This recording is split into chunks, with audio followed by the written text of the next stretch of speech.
या पवित्र भारत देशाला एक राजा लाभला। त्या राजाचं नाव आहे धर्मराजा। या धर्मराजाच्या भावाचं नाव आहे अर्जुन, एकाचं नाव आहे भीम, एकाचं नाव आहे नकुल, एकाचं नाव आहे सहदेव। आणि या राजाचे चारी भाऊ आदि करून राजा भजन करणारे होते। पाहती पांडव अखंड वनवासी, परित्या देवासी आठविती। भजन करीत होती, भजन। किती भजन!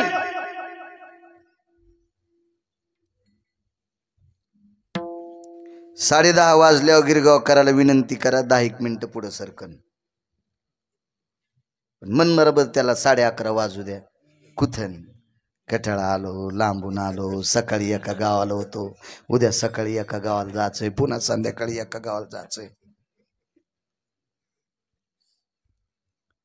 त्याच्यामुळे आपलं कर्जच नाही देवाच्या डोक्यावर। आपली सगळी निष्ठानिष्ठी। महाराजी पांडव भजन इतकं करत होते, त्याच्यापैकी अर्जुनाच्या भजनाचा पुरुषार्थ सांगितला। अर्जुनाचं तोंड भजन करत होतं, इतकंच नाही, झोपी गेल्या अंगावरची रोम सुद्धा भजन करत होते। नामने द्वैपायना, रात्रंदिवस अर्जुनाच्या अंगावरचे रोम भजन करायचे, रात्रंदिवस रात्रंदिवस। एक जण म्हणला, हे देवाला कसं काय कळतंय? सकाळी मी तुम्हाला सांगितलं फोनवर, महाराज देवानं 2 माणसं प्रत्येकाच्या सोबत दिलेत। एकाचं नाव आहे चित्र आणि एकाचं नाव आहे गुप्त। तर थोडासा एक याच्यातला पुरावा आहे का? तुम्हाला माहित नाही असं मी म्हणत नाही, तुम्ही लय बरीच माणसं आंबा हुंगल्याशिवाय घेत नाहीत। आंबा खाऊन नाही, असा नाकाला लावते। हो, हे शेपाळे आहे का? हे खाल्ल्यावर ढेकर येतात का? हो, हे असे असं आहे का? तर तसे तुम्ही महाराज हुंगे येत, आणि तुम्ही कितीतरी महाराज हुंगू हुंगू पेटून पण दिलेत। गिरगावकराची काय कथा आहे तुमच्या पुढे? मला मेमरी कार्ड आहेच किती, मला अक्कलच किती के, तरी पण माझ्या अक्कलीनं तुमच्या पुढे मांडण्याचा प्रयत्न करतो। गुप्त नावाची व्यक्ती दिवसाचं भाकीतले येते, आणि चित्र नावाचा व्यक्ती आहे का, हे रात्री लिहितो। गुप्त हा दिवसाचं लिहितो। सूर्याचा प्रकाश आहे, त्या प्रकाशात उजेडात काय काय पुण्य केलं आणि काय काय पाप केलं हा गुप्त लिहितो। पण चित्राला अंधार आहे नो, अंधार आहे चित्राला, कसं लिहायचं हरिबुवा? पण चित्रावर भास्कराची कृपा आहे, सूर्याची कृपा आहे। चित्रा लेत राय बाळ्या, दिवसा काय करतो, रातच्या काय करतो, कीर्तनात किती बोड गौड बोलतो, घरी गेल्यावर माईल सांभाळतोक नाही। वडील तर गेले 90ला, का लोकायला नुसते मायबाप सांगतो?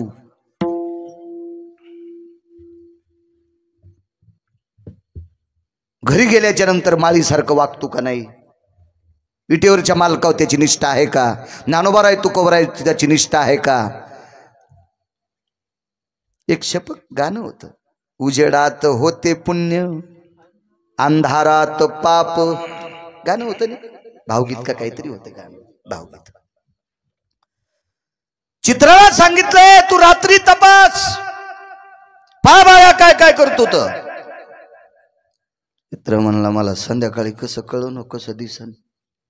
मम कृपा पात्रेषु, मम कृपा पात्रेषु। भास्कर सांगतात, दिलीप भाऊ सूर्य सांगतोय, चित्रा तुला माझी कृपा आहे, तुला रातच्या पण दिसल। पण एक लक्षात ठेव चित्र्या, मी नाही म्हणालो, सूर्य म्हणाला, एक लक्षात ठेव चित्र्या, पाकिट घेऊन बेईमानी करशी ना,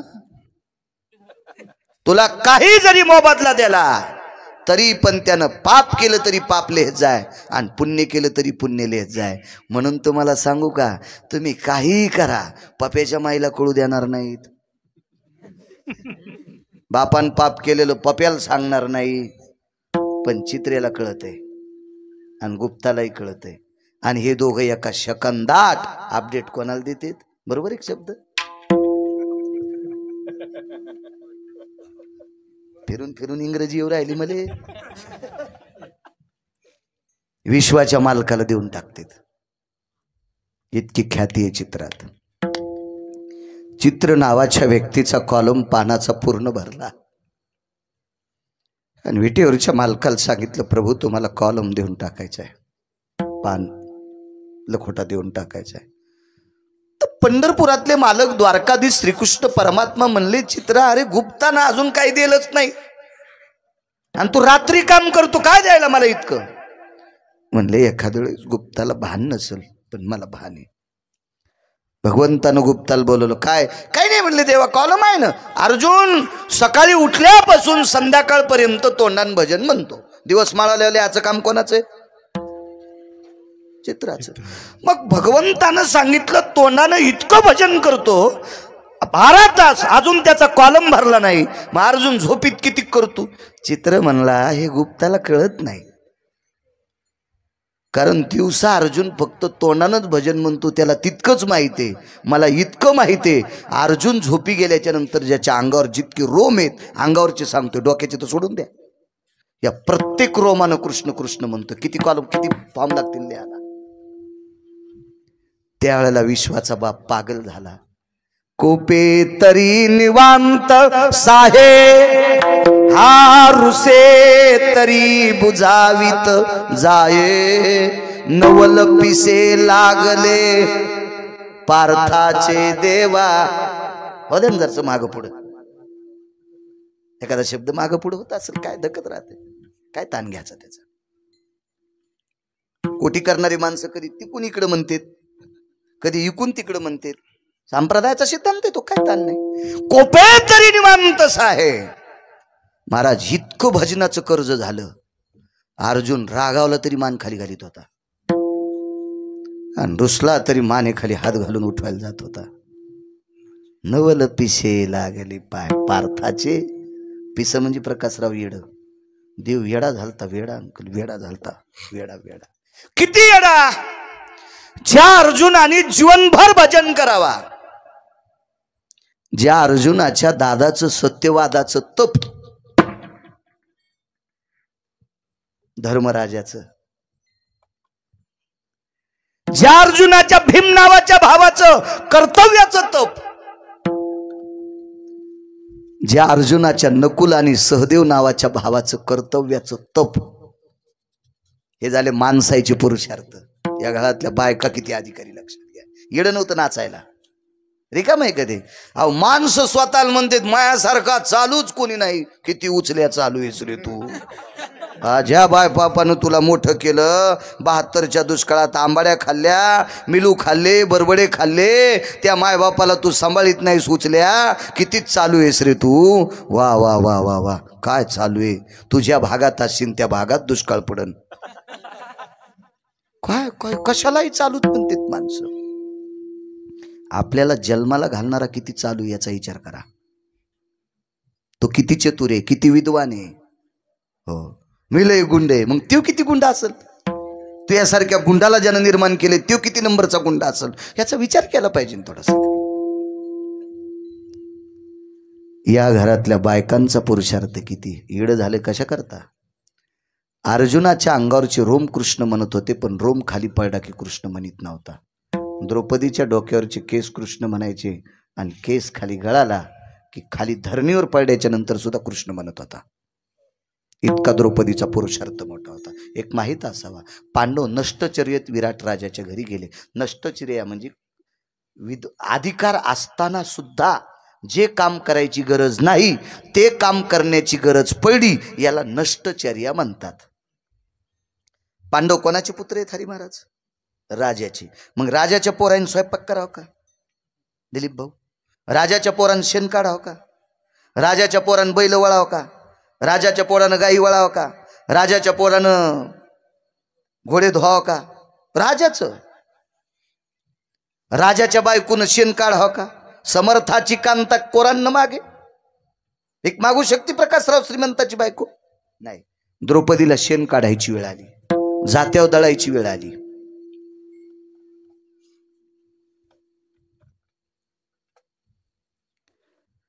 महाराज 70-80 हजार जिच्या नवऱ्याला पगार आहे तिला जितक्या साड्या तितक्या रंगाच्या चपला येतात. फक्त घरी पाहुणे आल्यावर त्याला मारायच्या चपला नाही, ते तरी बरं आहे. ते तरी बरं आहे, नाही तर पाहुणे हाणायच्या चपला पाहिजे होत्या. हा अशा 70-80 हजार पगार. महाराज जिच्या बापानं 48,324 दाशा द्याल त्या दाशा 48,324 दाशा. अरे महाराज असं काही सांगितलं ना, काही काही लोक म्हणते ते खरंच असं का? अरे सुंबळ्या वाची जाय रे तू कशाला उठाडाव बसून शेळ्या सांभाळायला. आमच्या इथं 2 शेळ्या दूधच देत नाही, स्तनाचं काढीत न गलुलीत पिळायलाय. हो त्या शेळीच्या गळ्याला गलुली येत असते तेच पिळायला, ना आमच्या शेळ्या दूधच देत नाहीत. सोंबळ्या ते नसते दूध देत, स्तन देत असते. उठाडाव बसून शेळ्या सांभाळायला, म्हणून ही मन होती बघा, उठाव बसून शेळ्या सांभाळायच्या नाही. माणसं विद्वान होते हो, शिकलेली कमी होते, पण प्रचंड अभ्यास होते. हे उठाडाव बसलेले नालायक असतोच का. आपण एकदा मी फार दिवसापूर्वी एक कीर्तन केलं. नामदेवरायाच्या व्याह्याला बसायला घोडं होतं, त्याला चांदीच्या रिकीबा होत्या. नामदेवरायाच्या सासऱ्याला रामशेट्टीच्या व्याह्याला तो युगजून म्हणला, महाराज चांदीच्या रिकीबा असतात का? मला नाही म्हणलं, तुमच्यासारख्या बसी. एका मुसलमान राजाची ते हे रयत लुटली होती तेव्हा किती सोनं सापड होत. कुठलं गाव होतं ते? बुरानपूर. टनानं सापड होतं सोनं. या देशातल्या दिलीप भाऊ देशमुख भाऊ बुरानपूरची रयत लुटली तर टनानं सोनं सापड होतं. टनानं 1.25 क्विंटलाचे हत्ती होते. 4-4 क्विंटलाच्या स्वागत कन्या होत्या. म्हणजे दारात पाण्याची घागर घेऊन अशी जी कन्या असती का आपण पाहतो खापराची, बोलू त्या सोन्याच्या होत्या, सोन्याच्या. आणि तो राजा पिराचा उपासक असल्यामुळं त्यांच्याकडं गलप उंठावून येत असते, म्हणून 18 टन सोन्याची उंठ होते. आता तर हे ऐकल्या लोक म्हणतील गिरगावकरांच्या गोळ्या संपल्यात, हे नक्की गांजा पिऊनच कीर्तन करायला लागले.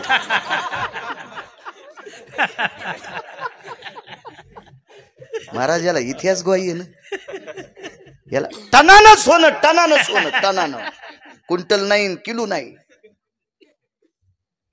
महाराज या रयतेच्या राजाचा आपण मगाशी पाहिलं, जो शामिना होता का आपण ज्याला मंडप म्हणतो का, मंडप, ह्या मंडपाला सोन्याच्या तारा होत्या. मंडपाला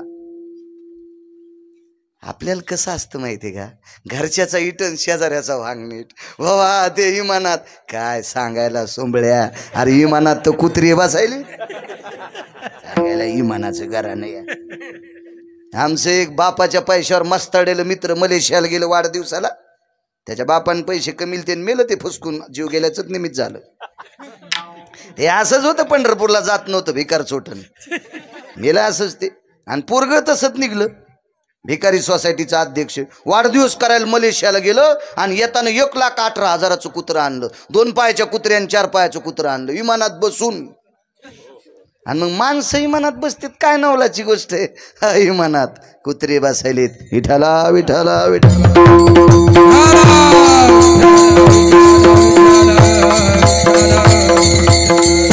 तेव्हा हे काहीच पुरुषार्थ सांगायचा नाही, मागचं पा.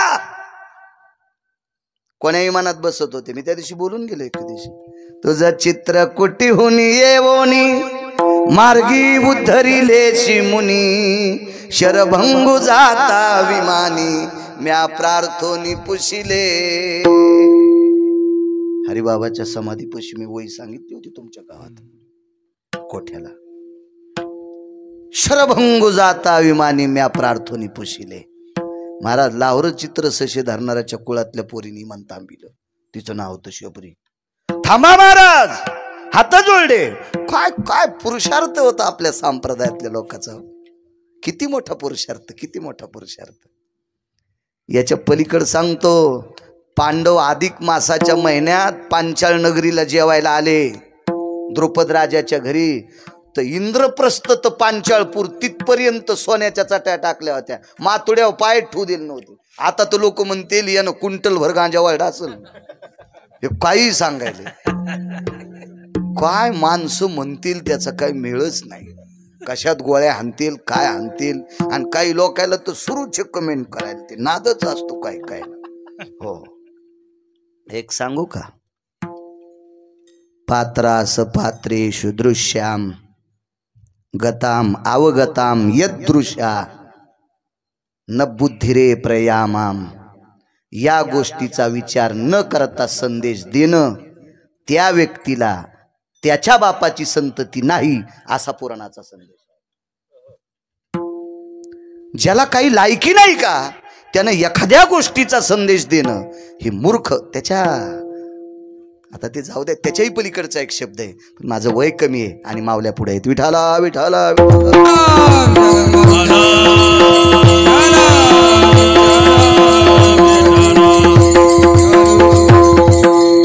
वाचा वाटतं. आता तर मी बंद केलं, मला वेळ भेटेना वाचायला. आता पहिलंच मेमरी कार्डावर डाटा आहे, 700-800 GB कार्ड आहे, ते काय डिलीट होत नाही, त्याच्यामुळे तेच सांगत राहतो. आता तरी प्रयत्न करतो काही काही जुनं उकरायचा.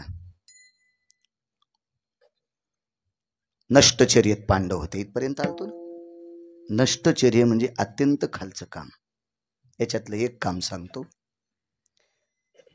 मंगेशबा कृष्ण परमात्मा नारायण आणि अर्जुन नराचा अवतार. प्रकाशराव बिडकर नराचा अवतार. माणसं आपण जरी पुरुषार्थी असू पण खोटे का होत नाही. आपल्या वक्षस्थळावर स्तन आहेत, ते अर्जुनाला नव्हते. तरी पण या अर्जुनाला 11 महिने आणि 12व्या महिन्यातले 3 दिवस सोडून, एका वर्षातले 3 दिवस सोडून इतक्या दिवस पांढऱ्या रंगाची साडी नेसावं लागली आणि खोटं गंगावून बांधावं लागलं. नाटकात एखादा पुरुष जर स्त्री झाला तर त्याला खोटे केस मंगेश बोलावं लागते. अर्जुनाला ब्रण नडावं लागलं. महाराज ज्याला खोटे स्तन पण नाहीत इतका नराचा अवतार, काम साधे का ते? किती खालचं काम आहे.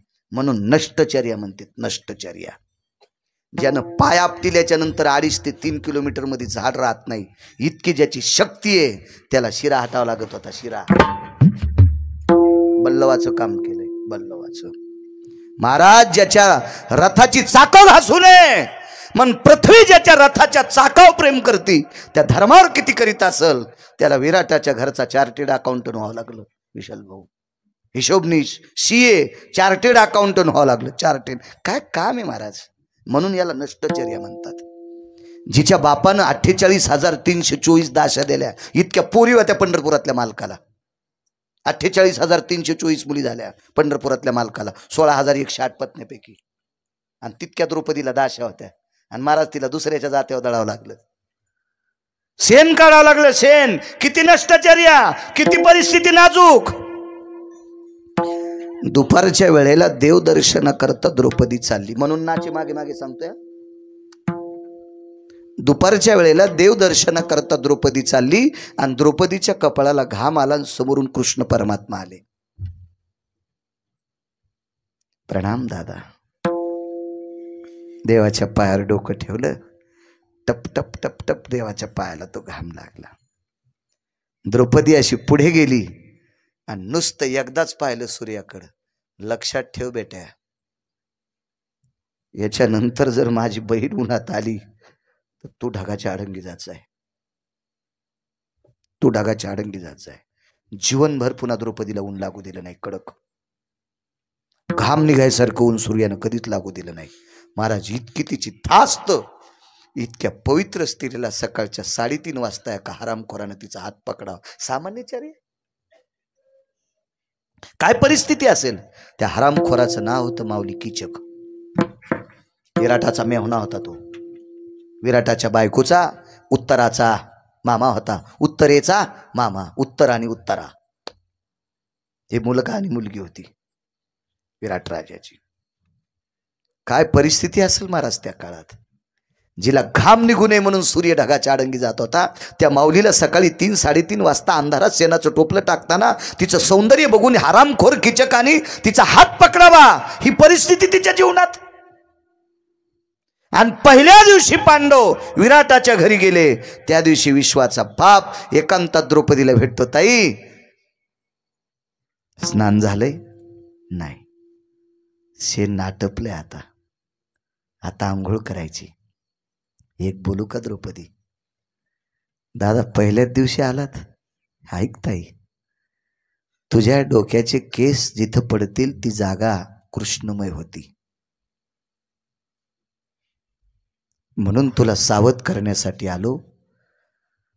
इंद्रप्रस्थामध्ये 4 लोकांना माहिती तुझ्या डोक्याचे केस खाली पडले तरी कृष्ण म्हणतात, आणि डोक इंचरल्याच्या नंतर, जागा झाडायच्या नंतर जर ही जागा, ही केर उकंड्यात पडला आणि उकंड्याला जर दुर्योधनाच्या गुप्तचरांनी कान लावला आणि उकंड्यातून कृष्ण नाव आलं, तर समजायचं द्रौपदी इथं राहती, द्रौपदी विराटाच्या घरी राहती. आणि हे जर तुम्हाला गुप्त अज्ञातवासात असलेले पांडव तुम्ही कळालात, तर पुन्हा 12 वर्ष वनवास दिलीप भाऊ, आणि पुन्हा 1 वर्ष अज्ञातवास. ताई, तुला सावध करतोय, अशा कोपऱ्यामध्ये डोकं विसरी जाय की ते केस पडल्याच्या नंतर शेणाच्या गोळ्यानं थापटायचे आणि 10-15 दिवस शेणाचे गोळे साचले की पेटून द्यायचे, पण उकिरड्यात केस जाऊ देऊ नको.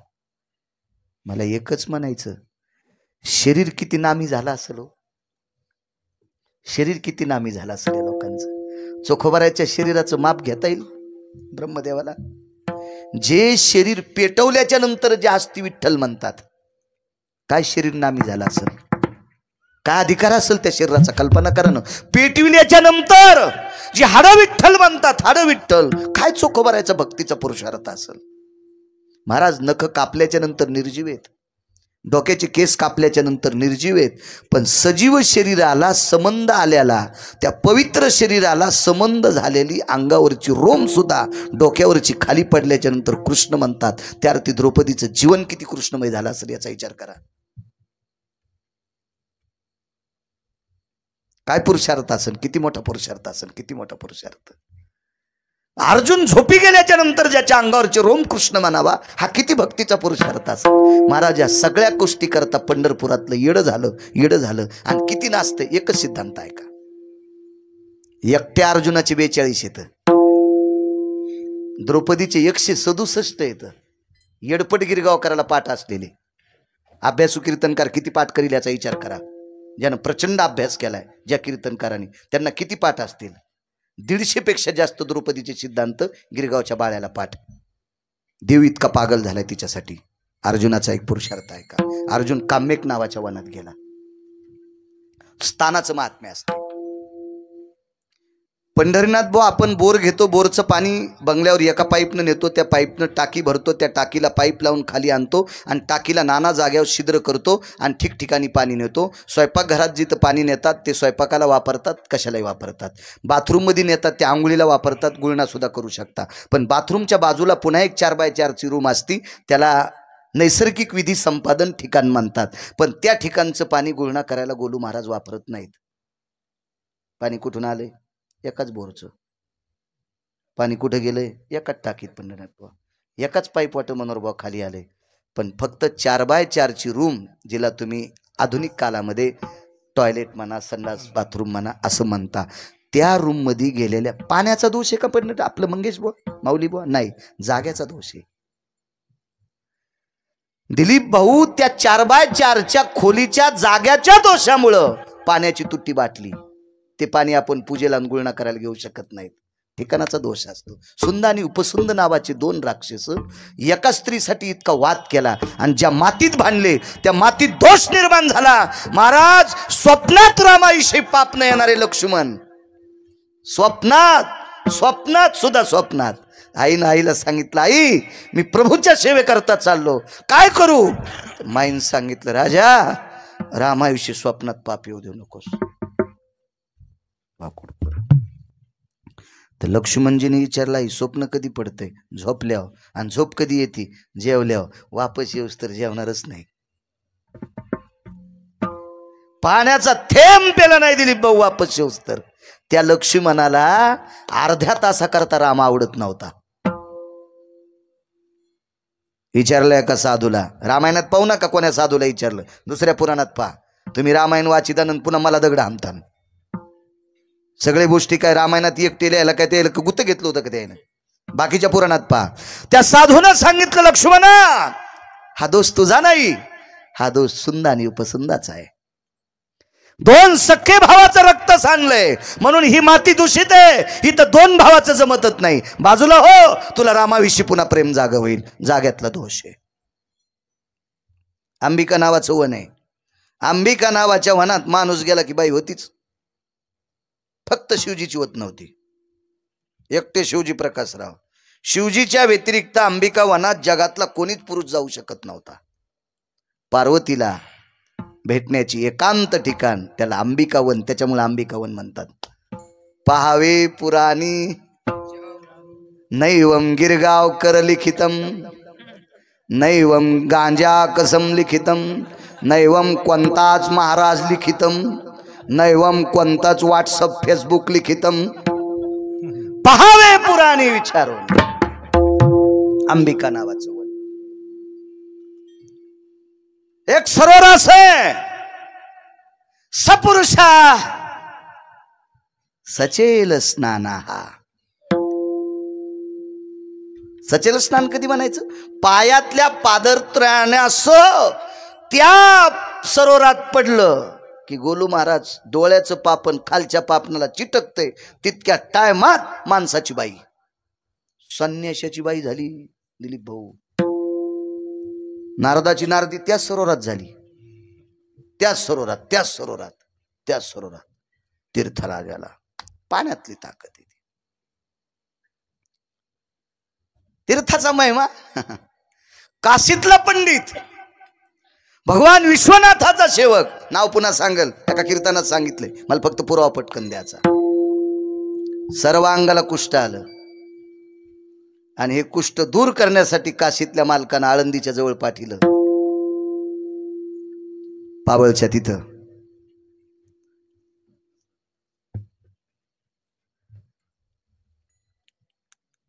तिथल्या साधूचं नाव आहे कान्होराज पाठक. लहानशी विहीर होती. त्या विहिरीतलं पाणी एका कमलंडून तांब्यानं काढून पुढच्याच्या अंगावर टाकलं. कायमचा कुष्ठ गेला. पाण्यातली ताकद, तीर्थातली ताकद येते. बाकी कुठलंही टाकलं असतं तर नसतं गेलं. अजून हो आहे ना. आता ती बंद केली आणि त्याच्यावर हो केंदूरला, केंदूर पाबळ म्हणते त्याला. मी जाऊन आलो 2-3 वेळेस दर्शन करून. काय पुरुषार्थ असतो महाराज त्याचा, किती मोठा पुरुषार्थ. भीमाला विषाचे लाडू खाऊ घातले. भीमाला, मला एकच म्हणायचं, आपलं वाची जाणं. घरच्याचा इटन शेजाऱ्याचा भांगनीट कशाला हिचकायली तुम्ही? पप्याच्या माईने केलेला स्वयंपाक जेवायला येत जा ना. बर्गर काय, पॅटीस काय. हो, 20 दिवसापूर्वी शिजून ठेवलेले आलूचा वडापाव खाय आणि मग इतक्या गोळ्या खाऊन झोप, तरी पोटा स्टोप यातलाच. मला ऍसिडिटी झाली. अरे खाय ना पप्याच्या माईने केलेला स्वयंपाक, भंगिऱ्या. बाहेरच जगून येतून मग ढेकरानच चिमणी इजती. हो, लाईट शॉर्ट झाली याच्या ढेकरानं. इतका वास सुटला, वायरच जळाली. वायरच आमचे लाईटच शॉर्ट वाले. काही खाला लाईट आहे महाराज. सूत्र बदललं, सगळं गणित बदलतं. हातचा बदलला, हातचा हुकला, कोटीचं गणित चुकलं. म्हणून तुमच्या आडत दुकानदाराच्या खाली लिहिलेलं असतंय, चूक भूल देणे घेणे. असतं की नाही पावतीवर? लहान लहान थोड्या पावत्या आहेत तुमच्या हळदीच्या. यांना हळद किती घेतलीत म्हणले? 250 क्विंटल. सहज म्हणले. मी उगत मांडीच होतो, तोराचा घाम पुशीत होतो. बापरे, ते सहज म्हणून गेले. त्याच्या पावतीच्या खाल्लेल्या चूक भूल माप. आपलं पाहायचा. काय सांगू लागलो? नाही, आता एक मधात आलता विषय, वेगात सांगायचं होतं.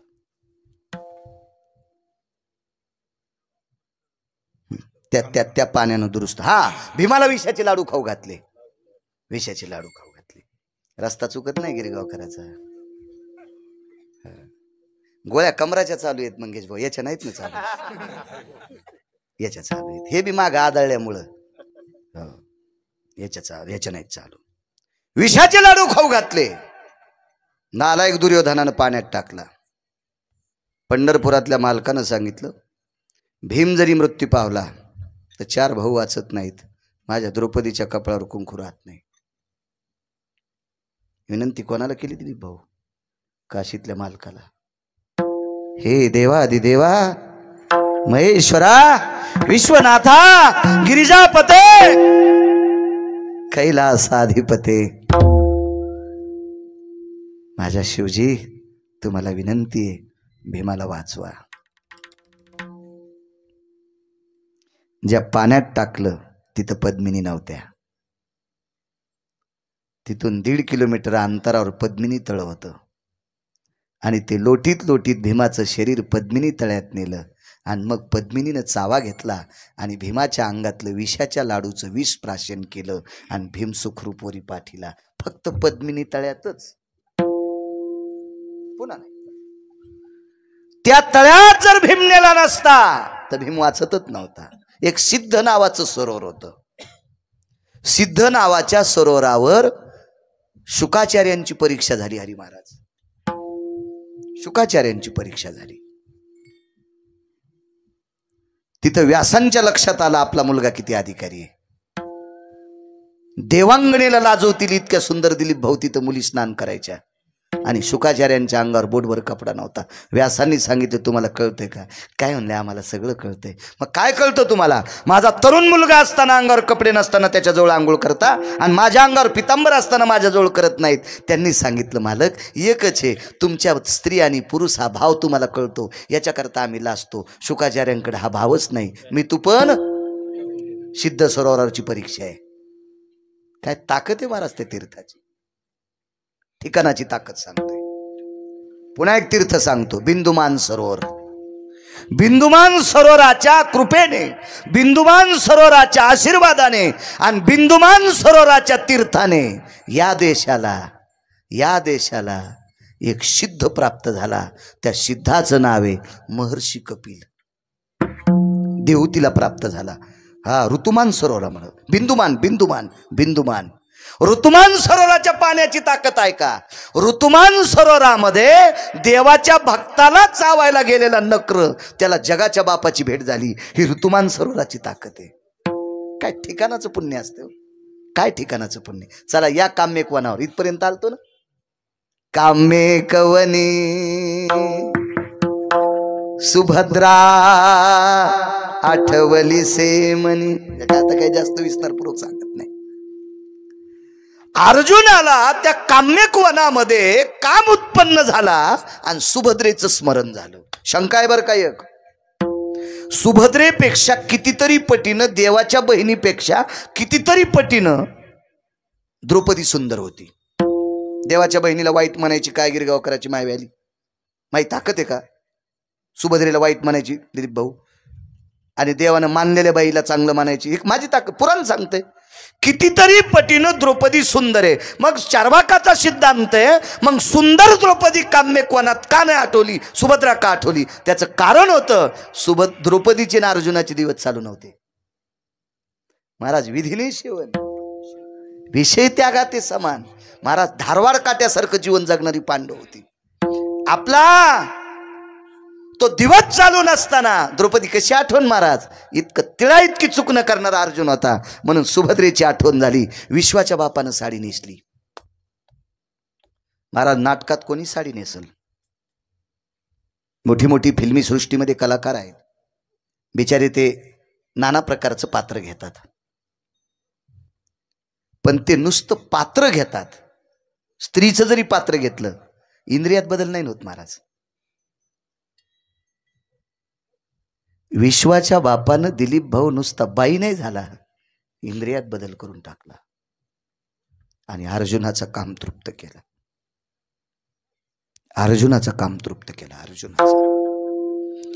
अर्जुनाने सुभद्रेला सांगितलं, सुभद्रे काय त्या दिवशी मला आठवली तू लागली चाली? ती म्हणली 2.5 महिने झाले मी माहेरात होते, आज तर आले. आणि कोण्या वनात भेटली, कोण्या जंगलात भेटली, काय बोलता महाराज? देवाला लागलीच पत्र पाठिलं. खोटं बोलणारी देवा तुमची बहीण आहे, माझी बायको आहे, पण मला खोटं बोलणारी पत्नी आवडत नाही, तुम्ही तुमची घेऊन जा. हिला सांभाळायची लायकी माझ्यात आहे. ज्ञानोबराच्या ओळीला विरोधात नव्हती ना अर्जुन. हे असोवनी तापुली कुरूप जरी झाली भोगिता तेची भली जिया परी. एखादी उष्टी पत्रवाळी भेटल्यावर पहिली टाकून देत असतात का? त्याला भजन करण्याचा अधिकार असेल, त्याला कीर्तन करण्याचा अधिकार असेल.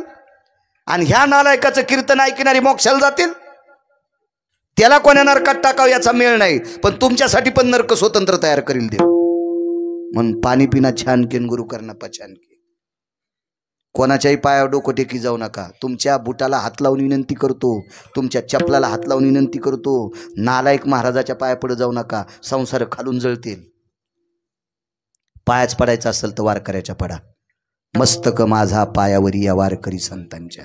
वारकरी चूक करू शकत नसतो, म्हणून वारकऱ्याच्या पाया पडायचं, कोणाच्या नाही पडायचं पाया. आणि काय खरं करीत नसतेत महाराज.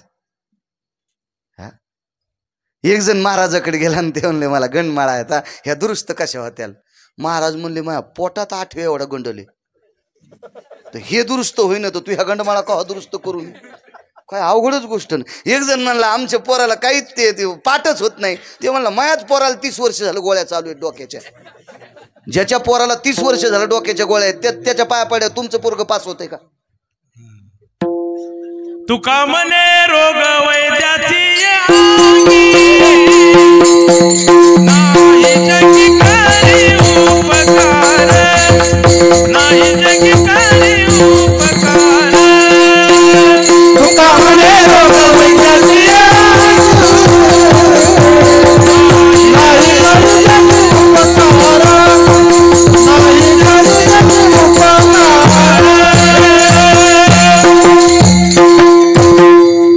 याचा बारीकसा पुरावा सांगू पंढरनाथ भाऊ. व्यसन मुक्ती केंद्राचा चेअरमन जर पिणारा असेल, व्यसनमुक्ती केंद्राचा चेअरमन जर पिणारा असेल तर तिथं नेऊन घातलेली पेशंट नाही का बिन पाण्याची प्याची. काय म्हणले हे नाव नाही तिकडे पाहू नकाकडे म्हणले तुम्ही. या अशी आगाव नाव आपल्याला पाठ नसावं बरं. कॅमेरा पुढे आपल्या विठाला विठाला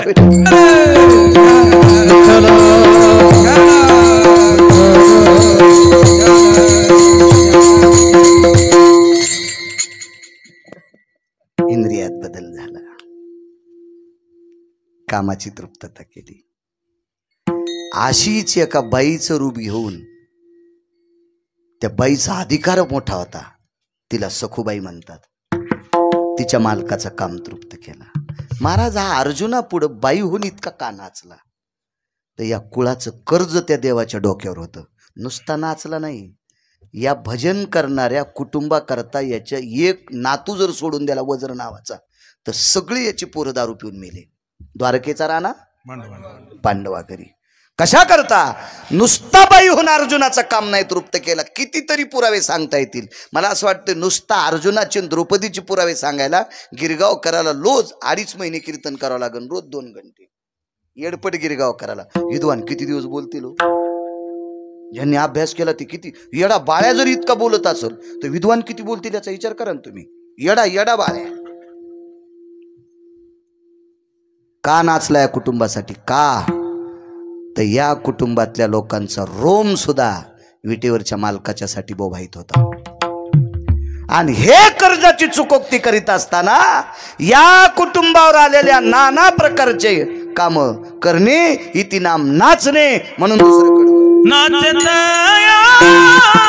मागे मागे मनोनी नाचे मागे मागे मनोनी नाचे मागे मागे मनोनी नाचे मागे मागे मनोनी नाचे मागे मागे मनोनी नाचे